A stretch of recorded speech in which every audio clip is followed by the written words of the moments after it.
King Charles III, 76, has been monarch for over 2 years, and His Majesty is not inspiring deference like his mother, Queen Elizabeth II, did at this point in her reign.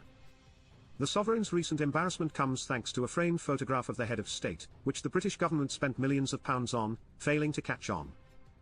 This led the head of Republic, Graham Smith, to tell GBN, spending almost £3 million on pictures of Charles when school children are going hungry is an appalling waste of money.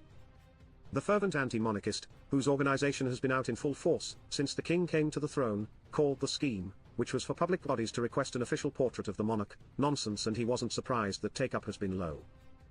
Those who run public bodies have more important things to worry about, he shared. Support has always been marginally higher in England, so it's no surprise that's where most requests have come from. If someone wants a picture of Charles on their wall, they can easily print one off at their local Snappy Snaps. Spending millions on this is nonsense.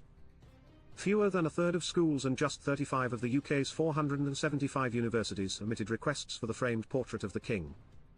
While 82.7% of government departments and local authorities in England took part, participation was much lower in Wales, with only 15.6% of similar bodies applying.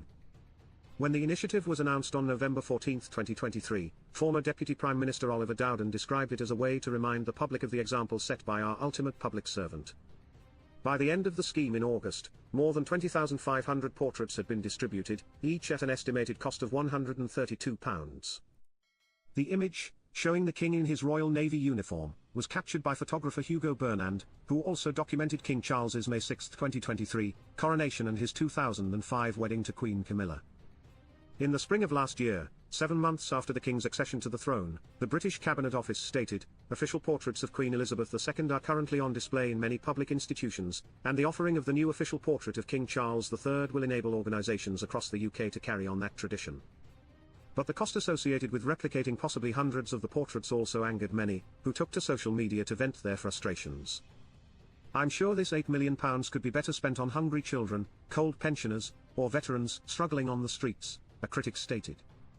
Someone else chimed in, what a waste, they could use this money to do some good instead.